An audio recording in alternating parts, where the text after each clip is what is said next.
Assalamualaikum warahmatullahi wabarakatuh.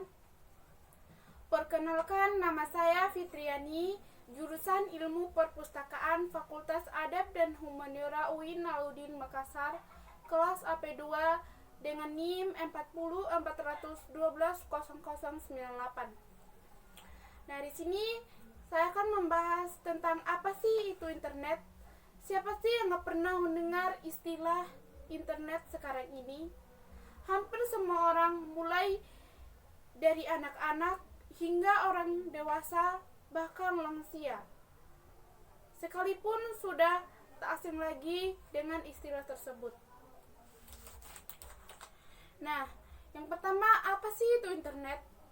Internet adalah suatu jaringan komunikasi yang menghubungkan suatu media elektronik dengan media lainnya. Yang kedua, sejarah dan perkembangan internet. Di tahun 1960, di Departemen Pertahanan di Amerika Serikat lewat Advanced Research Project Agnetti yang singkat juga sebagai ARPA merintis suatu sistem jaringan bernama ARPANET. ARPANET ini asal mulanya sebelum teknologi internet di tahun 1980-an. Barulah internet mulai dipakai oleh kalangan terbatas dan menjalankan fungsinya, dan menghubungkan berbagai kampus universitas populer di Amerika Serikat. Mulai dipakai 4 tahun sebelumnya, tepatnya di tahun 1984. Lalu National Science Foundation Network didirikan dan mulai dikembangkan di tahun 1986. NetNet inilah yang mulai menggantikan peran dari ARPANET sebagai suatu wadah riset terkait di Amerika Serikat. ARPANET ini kemudian ditunjukkan tahun 1990, namun memang internet hasil pengembangannya itu sendiri tetap berkembang terus-menerus hingga sekarang ini. Pada tahun 1993, internet pun didirikan agar bisa melayani pendaftaran nama domain dari publik sekitar tahun 1994. Internet masuk ke negara kita, Indonesia.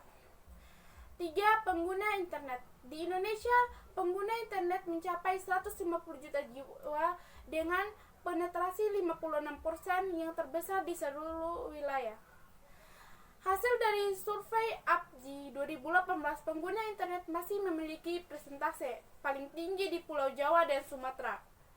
Tingkat pengguna internet di Indonesia 36,9 juta jiwa, Sumatera 95,3 juta jiwa, Jawa 112 juta jiwa dari Sumatera, 8,9 juta jiwa dari Bali dan Nusa Tenggara, 18,6 juta jiwa Sulawesi, Maluku, Papua.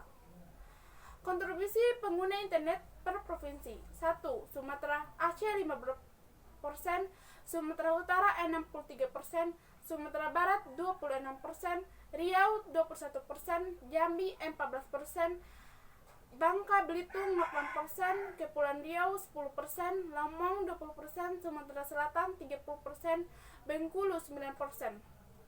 2.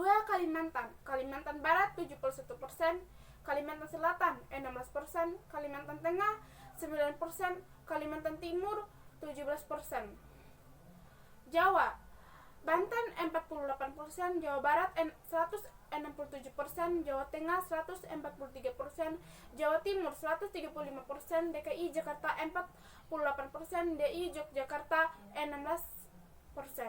4. Sulawesi, Maluku, Papua, Gorontalo 55%, Sulawesi Barat 3%, Sulawesi Selatan 37%, Sulawesi Tengah 13%, Sulawesi Tenggara 12%, Sulawesi Utara 11%. Maluku 16%, Maluku Utara 6%, Maluku Barat 3%, Papua 14%. Referensi pengguna internet. 1. Sumatera Aceh 50%, Sumatera Utara 753%, Sumatera Barat 842%, Riau 533%, Jambi 70%, Bengkulu 70%, Bangka Belitung 7%, Kepulauan Riau 70%, Lampung 395%, Sumatera Selatan 644%, Bengkulu 85%, Jawa, Banten 66%, Jawa Barat 58%, Jawa Tengah 71%, Jawa Timur 58%, DKI Jakarta 804%, Yogyakarta 738%. 3. Kalimantan Barat 80%, Kalimantan Selatan 70%, Kalimantan Tengah 70%, Kalimantan Timur 67%, Kalimantan Utara 60%. Yang keempat, Sulawesi, Maluku, Papua. 1. Gorontalo 50%, Sulawesi Selatan 72%, Sulawesi Barat 30%, Sulawesi Tengah 80%, Sulawesi Tenggara 50%, Sulawesi Utara 70%, Maluku 50%, Maluku Utara 50%, Papua 50%, Papua Barat 80%. 5. Bali, Nusa Tenggara. Bali 58%, Nusa Tenggara Barat 68%, Nusa Tenggara Timur 58%. Berdasarkan kontribusi pengguna internet per provinsi, paling tinggi diduduki oleh Sumatera Utara, Kalimantan Barat, Jawa Barat, dan Sumatera Selatan. Penetrasi terbesar 80%, lalu DKI Jakarta, Kalimantan Barat, Sulawesi Tenggara, dan NTB. 4. Manfaat, kelebihan, dan kekurangan internet. 1. Manfaat internet. Sumber beragam, wawasan ilmu dan pengetahuan, mencari informasi di Google, mempermudah proses pelaksanaan sistem akademik, menjaga keamanan warga negara, memperluas ruang pertemanan, media hiburan semua kalangan. Kelebihan internet: kemudahan akses informasi. Yang dimaksud dengan kemudahan akses informasi yaitu informasi dapat dengan mudah diakses. Terlebih saat ini ada mesin pencari yang memudahkan untuk mendapatkan informasi. Anda bisa langsung mengetahuinya hanya dengan sentuhan jari di smartphone Anda. Nah, yang kedua, kemudahan untuk saling terhubung dengan yang lain. Adanya internet, muncul berbagai jenis jaringan sosial yang kemungkinan dapat berhubung dengan kawan lama maupun orang lain, sehingga masih bisa saling menyapa meskipun jarak jauh. Yang ketiga, memudahkan bisnis online. Semakin banyaknya pengguna internet merupakan peluang untuk menciptakan bisnis online bagi yang terbiasa berbisnis. Yang keempat, kemudahan untuk mendownload aplikasi yang penting. 3. Kekurangan internet.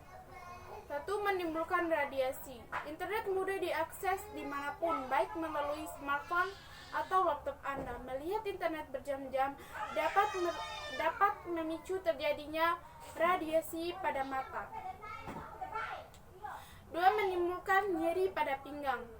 Duduk berjam-jam karena asiknya berselancar di dunia maya dapat mengakibatkan sakit pinggang serta gangguan ginjal. Yang ketiga, boros saat menggunakan kuota. Menggunakan internet tentunya memakai 99 kuota karena asiknya melihat dunia maya atau asiknya bersosialisasi di jejaring sosial membuat paket data Anda menyebabkan cepat habis. Yang keempat, menghabiskan waktu yang tidak bermanfaat. Terkadang seseorang sudah ke jaringan internet dapat menghabiskan waktu berjam-jam. Yang kelima, meningkatkan risiko kejahatan dunia maya. Semakin canggih teknologi, semakin meningkat pula kejahatan. 5. Dampak internet di masa pandemi COVID-19. Internet bukan lagi sekedar barang pemuas lesengan semata, terutama sejak terjadinya pandemi, berbagai kegiatan dapat dilakukan secara virtual dan kebiasaan baru timbul sebagai bentuk kemampuan beradaptasi manusia terhadap kondisi krisis kesehatan dunia yang terjadi hampir 7 bulan terakhir. Kegiatan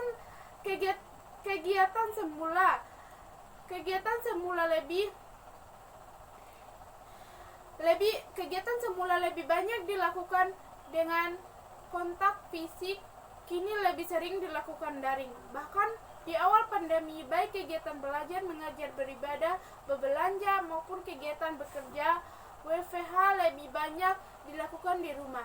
Hal ini menyebabkan pengguna internet meningkat selama pandemi. Menurut data Kementerian Komunikasi dan Informatika Republik Indonesia, terjadi peningkatan pengguna internet hingga sebesar 40% dan terjadi pergeseran internet yang biasanya dominasi dari kawasan perkantoran selama awal pandemi didominasi dari kawasan pemukiman.